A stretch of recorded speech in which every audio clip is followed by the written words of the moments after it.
नमस्कार, मैं हूं श्रेया गुलदीप और आप देख रहे हैं वन टीवी न्यूज। अब इंडिया नहीं भारत, एनसीईआरटी की सभी किताबों में बदलेगा देश का नाम।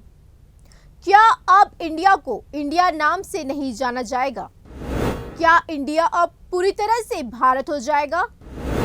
एनसीईआरटी की किताबों में जल्दी एक नया ऐतिहासिक बदलाव हो सकता है और इसी बदलाव के बाद अब छात्रों को किताबों में इंडिया की जगह भारत शब्द पढ़ाया जाएगा।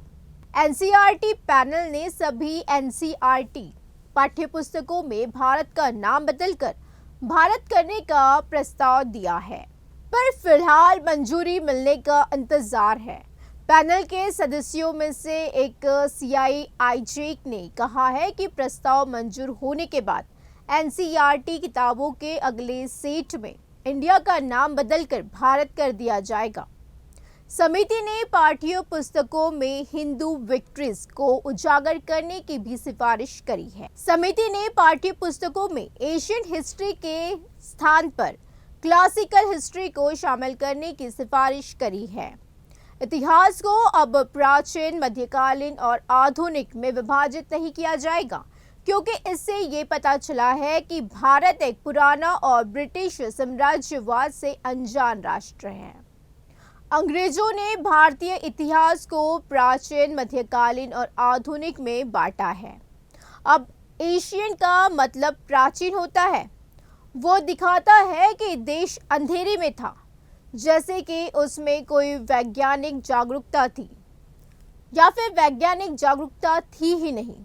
और सौरमंडल पर आर्यभट्ट के काम समेत ऐसे कई उदाहरण हैं।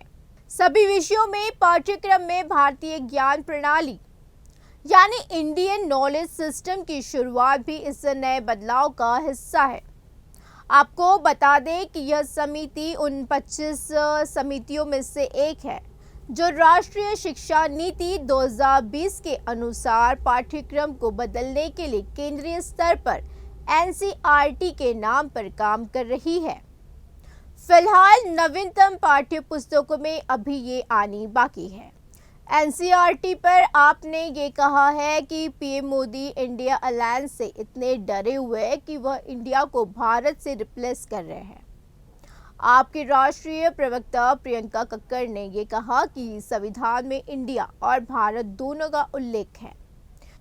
पीएम मोदी इंडिया अलायंस के डर से अनप्रोडक्टिव वर्क में लगे हुए हैं।